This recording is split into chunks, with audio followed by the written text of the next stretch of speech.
आज के इस वीलॉग में हम लाहौर शहर के जो 14 हलके हैं NA 117 से लेकर NA 130 तक, इन 14 हलकों में कौन लीडिंग पोजीशन में, मैक्सिमम सीट्स कौन सी पॉलिटिकल पार्टी हासिल कर सकती है।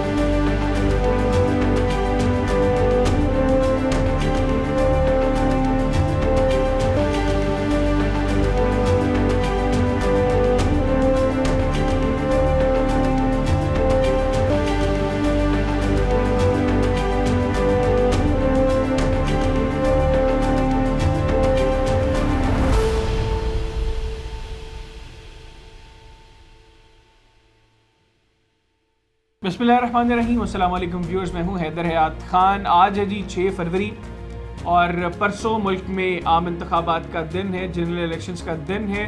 हमने मुख्तसर से वक्त के अंदर कुछ हलके कवर किए और हमने कोशिश की कि हम उन हलकों की जो सिचुएशन है वो आपके साथ डिस्कस करें और हमारे नज़दीक उन हलकों में कौन लीडिंग पोजीशन में है वो आपके साथ शेयर करें। आज के वीलॉग में हम उस तरह ब्रीफली हल्के डिस्कस नहीं करेंगे, हम बस मुख्तसर सा डिस्कस करेंगे हलकों को और कोशिश करेंगे कि आज के इस वीलॉग में हम लाहौर शहर के जो 14 हलके हैं NA 117 से लेकर NA 130 तक ये जो हलके बनते हैं, इन 14 हलकों में हम एक अपेरेंट डिस्कशन करें और उसके बाद आपको बताएं कि हमारे नज़दीक इन 14 हलकों में कौन लीडिंग पोजीशन में है और कौन है जो आइंदा इंतखाबात में इन 14 हलकों में जो है वो मैक्सिमम सीट्स कौन सी पॉलिटिकल पार्टी हासिल कर सकती है। मैं क्विकली पहले उम्मीदवारान का बताऊंगा और उसके बाद मैं हल्का वाइज जो है वो डिस्कस करूंगा। NA 117 में पाकिस्तान तहरीक इंसाफ सपोर्ट करिए अली एजाज भुट्टर साहब को, मुकाबला है अब्दुल अलीम खान साहब के साथ जो इस्तेहकाम पाकिस्तान पार्टी के उम्मीदवार हैं, और पाकिस्तान मुस्लिम लीग नवाज इस हल्के में अपना कैंडिडेट खड़ा नहीं कर रही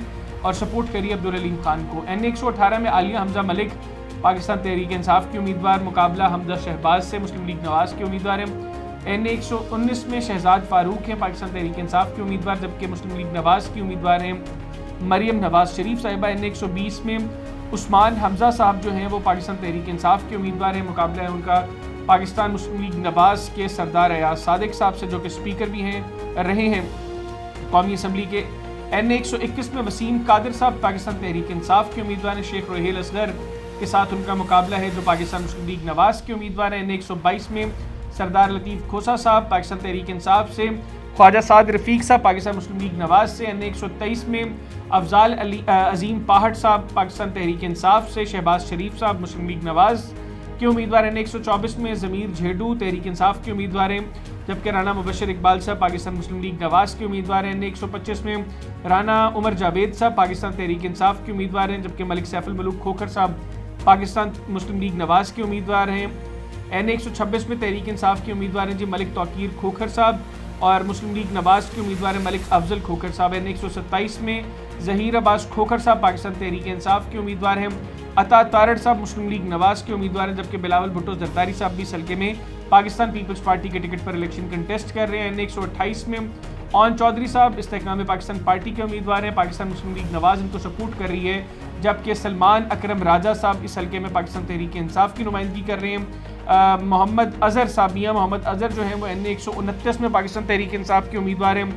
हाफिज़ नोमान साहब इस हल्के में पाकिस्तान मुस्लिम लीग नवाज के उम्मीदवार हैं, जबकि NA 130 में डॉक्टर यास्मीन राशिद साहिबा पाकिस्तान तहरीक इंसाफ से और मुकाबला है उनका नवाज शरीफ साहब से जो कि पाकिस्तान मुस्लिम लीग नवाज के उम्मीदवार हैं इस हल्के से। अब क्विकली हम NA 117 से आगाज़ करते हैं। NA 117 में पाकिस्तान मुस्लिम लीग नवाज अपना उम्मीदवार खड़ा नहीं किया। पाकिस्तान मुस्लिम लीग नवाज ने इस्तेहकाम पाकिस्तान पार्टी से अब्दुल अलीम खान साहब इस हल्के में इलेक्शन कंटेस्ट कर रहे हैं और अली एजाज भुट्टर साहब इस हल्के में पाकिस्तान तहरीक इंसाफ के उम्मीदवार हैं। एक टफ कंपटीशन इस हल्के में एक्सपेक्टेड है, जबकि अब्दुल अलीम खान साहब की जानिब से सुना है कि इस हल्के में पैसे का बेदरेग इस्तेमाल किया गया है और उसका मुकाबला होगा पाकिस्तान तहरीक इंसाफ के जोश और बलबले के साथ। देखते हैं कि अब पैसा जीतता है। अब्दुल अलीम खान साहब ने इस हल्के में काम भी काफ़ी करवाया है और इस हल्के में अब्दुल अलीम खान साहब का पर्सनल कैपेसिटी में भी काफ़ी वोट बैंक है। अपेरेंटली जो हालात हैं उनसे लग रहा है कि NA 117 में अली एजाज भुट्टर साहब नाकाम हो जाएंगे और इस हल्के में अब्दुल अलीम खान यानी इस्तेहकाम पाकिस्तान पार्टी को जीत जो है वो हासिल हो सकती है। NA 118 में आलिया हमजा साहिबा पाकिस्तान तहरीक इंसाफ की उम्मीदवार हैं, जबकि हमजा शहबाज साहब पाकिस्तान मुस्लिम लीग नवाज के टिकट पर इलेक्शन कंटेस्ट कर रहे हैं। 2018 में इस हल्के से हमजा शहबाज साहब की तकरीबन 80,000 वोट्स की लीड थी, यानी बड़ी मैसिव मेजॉरिटी हासिल की थी पाकिस्तान मुस्लिम लीग नवाज ने। और ये वो हल्का जहाँ पर मुस्लिम लीग नवाज का काफ़ी vote bank, personal vote bank काफ़ी मौजूद है। तो हमारे जो एनालिसिस है उसके मुताबिक ये हल्का भी पाकिस्तान मुस्लिम लीग नवाज़ के पास जाता दिखाई दे रहा है, यानी हमजा शहबाज साहब NA 118 में कामयाब हो सकते हैं। NA 119 की बात करें, ये हल्का भी मुस्लिम लीग नवाज़ का, यहाँ पर काफ़ी वोट बैंक मौजूद है। 2018 में यहाँ पर अली परवेज़ मलिक कामयाब हुए थे और उनका मुकाबला था जमशेद इकबाल चीमा साहब से। अब शहजाद फारूक साहब इस हल्के में उम्मीदवार हैं पाकिस्तान तहरीक इंसाफ की, जबकि मुस्लिम लीग नवाज़ के टिकट पर मरियम नवाज शरीफ साहिबा इस हल्के से इलेक्शन कंटेस्ट कर रही हैं। मैंने पहले भी बताया कि इस हल्के में पाकिस्तान मुस्लिम लीग नवाज़ का पर्सनल कैपेसिटी में काफ़ी वोट बैंक है और लग ये रहा है कि ये हल्का भी पाकिस्तान मुस्लिम लीग नवाज़ जीतने में कामयाब हो जाएगी। मैं कोई इमोशनल बात नहीं करूँगा, मैं जो ग्राउंड रियलिटीज़ हैं उनको सामने रखते हुए और जो माहौल इलेक्शंस का नज़र आ रहा है उसको सामने रखते हुए आपको बताऊँगा कि क्या हालात हैं। 120 में उस्मान हमजा साहब का मुकाबला है सरदार याद सादिक से। सरदार याद सादिक साहब जो है वो पहले स्पीकर भी रह चुके हैं कौमी असम्बली के और इस वक्त मुस्लिम लीग नवाज़ के टिकट पर इलेक्शन कंटेस्ट कर रहे हैं। अयाज सादिक साहब के भी जीतने के काफ़ी इम्कानात हैं, यानी NA 120 भी है चौथा जो हल्के लाहौर का, यहाँ पर भी पाकिस्तान मुस्लिम लीग नवाज़ की कामयाब होने के काफ़ी चांसेस हैं। NA 121 में वसीम कादिर साहब और शेख रहील असगर साहब का मुकाबला। वसीम कादिर साहब भी पहले मुस्लिम लीग नवाज़ में हुआ करते थे, हमजा शहबाज साहब के साथ उनकी बड़ी क्लोजनेस थी। बाद ये डिप्टी मेयर भी रहे लाहौर के और फिर 2018 में इन्होंने पाकिस्तान तहरीक इंसाफ को ज्वाइन किया और अभी तक तहरीक इंसाफ के साथ मौजूद हैं और अब तहरीक इंसाफ के टिकट पर ही कौमी असम्बली का इलेक्शन कंटेस्ट करें। यहाँ पे एक अच्छा मुकाबला होगा, एक हेल्दी कंपटीशन होगा। वसीम कादिर साहब का भी बड़ा वोट है, शेख रहील असगर साहब का भी बड़ा वोट बैंक है, लेकिन ये हल्का भी पाकिस्तान मुस्लिम लीग नवाज़ के पास जाता दिखाई दे रहा है। NA 122 यहाँ पर बहुत टफ कंपटीशन होगा। लतीफ़ खोसा साहब और ख्वाजा साद रफ़ीक साहब इस हल्के में मुकाबला कर रहे हैं एक दूसरे का और ख्वाजा साद रफ़ीक साहब ने 2013 में इस हल्के से कामयाबी हासिल की थी, इमरान खान साहब को शिकस्त दी थी। 2018 में मामूली मार्जिन से इमरान खान साहब ने ख्वाजा साद रफ़ीक साहब को शिकस्त दी, लेकिन इस हल्के में ख्वाजा साहब की टीम बड़ी मुनज़्ज़म है, बड़ी बेहतरीन टीम है जो ख्वाजा साहब की जीत में बड़ा कलीदी किरदार अदा करती है। जब हमने वीलॉग किया था तब हमने भी ये कहा था कि अगर इस हल्के में टर्न आउट ज़्यादा रहता है तो ख्वाजा साद रफ़ीक साहब ये इलेक्शन जीत जाएंगे, लेकिन अगर टर्न आउट पिछले इलेक्शन जितना रहता है, यानी 2018 या माजी में जो इलेक्शन हुए हैं उन जितना टर्न आउट यहाँ पर रहता है, तो फिर साद रफ़ीक साहब इजीली ये हल्का जीत जाएंगे। तो यहाँ पे एक टफ कंपटीशन है, लेकिन हम गुज़िश्ता इंतखाबात के टर्न आउट को सामने रखते हुए एक एज दे रहे हैं ख्वाजा साद रफ़ीक साहब को। लेकिन मैं फिर कहूँगा कि अगर टर्न आउट ज़्यादा होगा तो लतीफ़ खोसा साहब ये इलेक्शन जीत जाएंगे। NA 123 के अंदर अजीम अफजाल पहाड़ साहब और शहबाज शरीफ साहब के दरमियान मुकाबला है। यहाँ पर भी मुस्लिम लीग नवाज़ की पोजीशन काफ़ी मजबूत है और अजीम अफजाल पहाड़ साहब को एक तो कैंपेन भी प्रॉपरली नहीं करने दी जा रही, सेकेंडली चूँकि शहबाज शरीफ साहब खुद इस हल्के से इलेक्शन कंटेस्ट कर रहे हैं तो मैनेजमेंट जितनी भी है इंतज़ामिया वो भरपूर तरीके से शहबाज शरीफ साहब को इन इंतखाबात में जितवाने के ऊपर भी पूरा जोर लगा रही है। तो ये हल्का भी मुस्लिम लीग नवाज़ के पास जाता दिखाई दे रहा है। NA 124 की बात करें, ज़मीर झेडू साहब का मुकाबला राना मुबशर इकबाल साहब से। ये हल्का दूसरा हल्का होगा लाहौर का जहाँ पर काफ़ी टफ कंपटीशन होगा।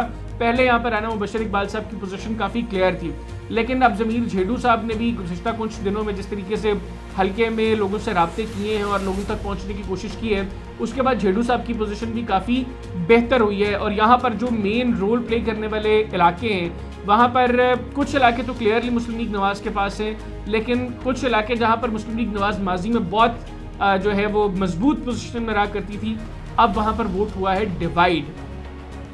ये हल्का अभी हम माजी के इलेक्शंस को सामने रखते हैं मुस्लिम लीग नवाज़ को देंगे, अदरवाइज यहाँ पर भी मसला टर्न आउट का है।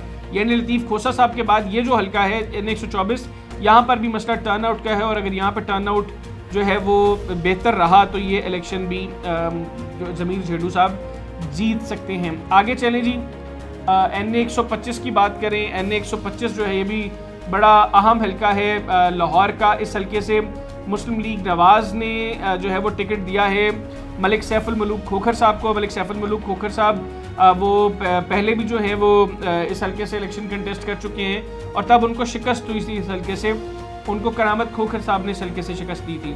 अब इस हल्के में राना उमर जावेद साहब इलेक्शन कंटेस्ट कर रहे हैं पाकिस्तान तहरीक इंसाफ के टिकट पर और सैफुल मलूक खोखर साहब जो पिछली दफ़ा भी उन्होंने गलती की उसी गलती को इस मरतबा भी रिपीट कर रहे हैं और वह गलती ये है कि उनके नीचे जो दोनों सूबाई असम्बली की नशस्तें हैं, एक में उनका बेटा खड़ा है मुस्लिम लीग नून के टिकट पर और दूसरे में उनका सगा भतीजा खड़ा है। तो ये एक रीज़न है जिसकी वजह से उनका वोट है, क्योंकि इस हल्के में पार्टीज़ के अलावा बिरादरीज़ का भी वोट है।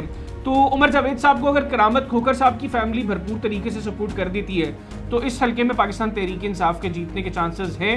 लेकिन अगर करामत खोखर साहब की फैमिली भरपूर तरीके से उनको सपोर्ट नहीं करती तो यकीनी तौर पर मलिक सैफुल मुल्क खोखर साहब ये हल्का जीत जाएंगे। लेकिन अभी हम इस चीज़ को सामने रखते हुए कि करामत खोखर साहब की फैमिली सपोर्ट करेगी, हम ये हल्का देते हैं राना उमर जावेद साहब को। और NA-126 की बात करें, मलिक तौकीर खोखर साहब, मलिक से अफजल खोखर साहब के साथ इनका मुकाबला है। इस हल्के में भी मुस्लिम लीग नवाज़ काफ़ी कंफर्टेबल है, उनका कैंडिडेट बहुत मजबूत है, तो हम इस हल्के में भी मुस्लिम लीग नवाज़ को जो है वो हम समझते हैं कि उनकी पोजीशन बेहतर है। तो अभी तक हम ओवरऑल बात करें तो 2 हल्कों में मुकाबला है, जितने अभी हमने डिस्कस किए NA-126 तक हम आए हैं। 2 हल्कों में मुकाबला है सख्त, एक NA-124 और एक NA-122।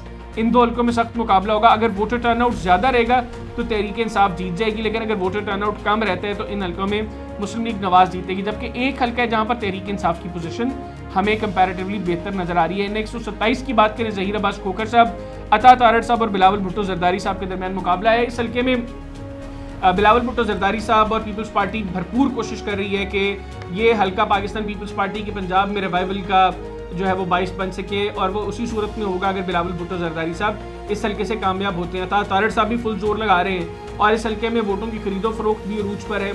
और जिस इलाके से ज़्यादा वोटों की खरीदो फरोख्त हो रही है, मैं इलाके का नाम नहीं लूँगा क्योंकि मैं जानता हूँ इलाका कौन सा है, जहाँ से ज़्यादा कंप्लेंट्स आ रही हैं वोटों की खरीदो फरोख्त के हवाले से, उस इलाके में पाकिस्तान मुस्लिम लीग नवाज़ का काफ़ी वोट बैंक हुआ करता था। तो अगर वो वोट बैंक शिफ्ट हो जाता है टुवर्ड्स पाकिस्तान पीपल्स पार्टी तो ये हल्का ज़हीर अब्बास खोखर साहब यानी पाकिस्तान तहरीक इंसाफ के खाते में चला जाएगा। अदरवाइज इस हल्के में एक अच्छा कंपटीशन ज़हीर अब्बास खोखर साहब और अता तारड़ साहब के दरमियान है। और अगर यहाँ पर वहीद आलम खान साहब को मुस्लिम लीग नवाज़ टिकट देती तो यकीनी तौर पर यह हल्का पाकिस्तान मुस्लिम लीग नवाज़ के पास जाता। लेकिन अभी की जो सिचुएशन है उसमें हम समझते हैं कि ज़हीर अब्बास खोखर साहब वो उस हल्के में उनकी पोजीशन बेहतर है। अगला है जी हल्का NA-128, सलमान अकरम राजा साहब और ओन चौधरी साहब के दरमियान मुकाबला है। मुस्लिम लीग नवाज़ ओन चौधरी साहब को सपोर्ट कर रही है इस हल्के में, जो कि इस्तेहकाम पाकिस्तान पार्टी के उम्मीदवार हैं। और इस हल्के में सलमान अकरम राजा साहब की बड़ी मैसिव सपोर्ट है, लोग बड़ा जो है वो उनको ओपनली सपोर्ट कर रहे हैं। और ओन चौधरी साहब ने भी बहुत पैसा लगाया इस हल्के में और बड़ी कोशिश कर रहे हैं कि वो इस हल्के से इस सीट पर कामयाब हो सकें। लेकिन अपेरेंटली लग गया है कि ये सीट पाकिस्तान तहरीक इंसाफ के सलमान अकरम राजा साहब के पास चली जाएगी। आगे चले जी NA-129 में मियां मोहम्मद अजहर साहब का मुकाबला है हाफिज नोमान साहब से। हाफिज नोमान साहब मुस्लिम लीग नवाज़ के बड़े देरेना कारकुन रहे हैं, ये जेल में भी रहे हैं, हमजा शहबाज साहब के बड़े क्लोज रहे हैं और गालिबन ये पहला इलेक्शन कौमी असम्बली की नशिस्त पर लड़ रहे हैं। इससे पहले ये सूबाई असम्बली की नशिस्त पर इलेक्शन लड़ते रहे, लेकिन इलेक्शन जीते कोई भी नहीं, हारते रहे ये इलेक्शन में। और LTC के केस के अंदर ये जेल भी भुगत चुके हैं। इस हल्के में मियां अजहर साहब जो हमाद अजहर साहब के वालिद हैं, साबिक गवर्नर है पंजाब के, वो पाकिस्तान तहरीक इंसाफ के उम्मीदवार और उनकी पोजीशन काफ़ी बेहतर है, बहुत मजबूत पोजीशन है। लिहाजा इस हल्के में भी हम ये समझते हैं कि मियां मोहम्मद अजहर साहब वो इलेक्शन जीतने में कामयाब हो जाएंगे। अगला हल्का NA-130 डॉक्टर यास्मीन राशिद साहबा का मुकाबला है नवाज शरीफ साहब से, जो 3 मरतबा इस हल्के से जीत चुके हैं और अब एक मरतबा फिर इस हल्के से कौमी असम्बली की नशिस्त पर इलेक्शन कंटेस्ट कर रहे हैं। इस हल्के में वहीद आलम खान साहब जो 2018 में मुस्लिम लीग नवाज़ के टिकट पर कामयाब हुए थे, वो भरपूर तरीके से नवाज शरीफ साहब के लिए इस हल्के में वर्क कर रहे हैं। और जो हल्के का माहौल है, जो टेम्पो है, जो हल्के के इलाके हैं, वहाँ पर मुस्लिम लीग नवाज़ का वोट बैंक बहुत ज़्यादा है। लेकिन ये भी उस हल्के में शामिल होते हैं जहाँ पर टर्न आउट बहुत मायने रखता है। अपेरेंटली ये हल्का मुस्लिम लीग नवाज़ की तरफ जाता दिखाई दे रहा है और बड़ी लीड के साथ। लेकिन अगर टर्न आउट अच्छा रहता है, अगर टर्न आउट ज़्यादा होते हैं तो डॉक्टर यास्मीन राशिद साहबा जीत सकती है। लेकिन आज का जो माहौल है उसको सामने रखें तो इस हल्के में भी मुस्लिम लीग नवाज़ इलेक्शन जीतती दिखाई दे रही है। अब हमने लाहौर के 14 हल्के डिस्कस कर लिए और 14 हल्कों में जो हमारा जो सर्वे है उसके मुताबिक 2 हल्के ऐसे हैं जहां पर बहुत टफ कंपटीशन है और बकिया जो 12 हल्के हैं उनमें से 4 हल्के पाकिस्तान तहरीक इंसाफ जीत रही है, जबकि 8 हल्कों में पाकिस्तान मुस्लिम लीग नवाज़ के जीतने के काफ़ी चांसेस हैं। यानी 14 में से 8 हल्कों में मुस्लिम लीग नवाज़ की कामयाबी के चांसेस हैं, 4 हल्कों में पाकिस्तान तहरीक इंसाफ की कामयाबी के चांसेस हैं, जबकि 2 हल्कों में काफ़ी सख्त मुकाबला है जहां पर हम समझते हैं कि अगर 2018 जैसे जो टर्न आउट है वो रहता है तो वहां पर मुस्लिम लीग नवाज़ जीत सकती है। तो ओवरऑल बात करें तो 14 में से 4 नशिस्तें मुस्लिम लीग पाकिस्तान तहरीक इंसाफ, जबकि 10 नशिस्तें पाकिस्तान मुस्लिम लीग नवाज़ जीत सकती है। अगले वीलॉग में हम लाहौर डिवीज़न के जो बकिया 3 अजला हैं, ज़िला ननकाना, ज़िला शेखुपुरा और ज़िला कसूर, इनकी भी जो नशस्तें हैं उनके ऊपर डिस्कशन करेंगे और फिर हम पूरा लाहौर डिवीज़न जो है उसका जो सर्वे है और एनालिसिस है वो आपके सामने रखेंगे, क्योंकि लाहौर डिवीज़न बड़ा मायने रखता है मुस्लिम लीग नवाज़ के लिए। इसमें 14 नशस्तें लाहौर शहर की हैं, 14 जो लाहौर ज़िले की हैं, 4 नशस्तें ज़िला ननकाना की हैं, 4 नशस्तें ज़िला कसूर की हैं और 2 नशस्तें जो हैं वो ज़िला ननकाना की हैं। 24 ये कौमी असम्बली की नशस्तें हैं जिस पर पाकिस्तान मुस्लिम लीग नवाज़ समझती है कि बहुत मजबूत ग्रिप है उनकी। तो ये सीट्स भी अल्टीमेटली गवर्नमेंट फॉर्मेशन के लिए मुस्लिम लीग नवाज़ के लिए बहुत इंपॉर्टेंट है। तो अगले वीलॉग में बकिया 10 नशस्तें जो लाहौर डिवीज़न की हैं उनके ऊपर एक अपेरेंट जो है वो एनालिसिस करेंगे और आपके सामने रखेंगे कि हमारे ख्याल में उनमें से कितनी नशस्तें मुस्लिम लीग नवाज़ जीत सकती है और फिर हम ओवरऑल लाहौर डिवीज़न का एनालिसिस आपके सामने रखेंगे। अभी मुझे दीजिए इजाज़त। अल्लाह हाफ़िज़। पाकिस्तान जिंदाबाद।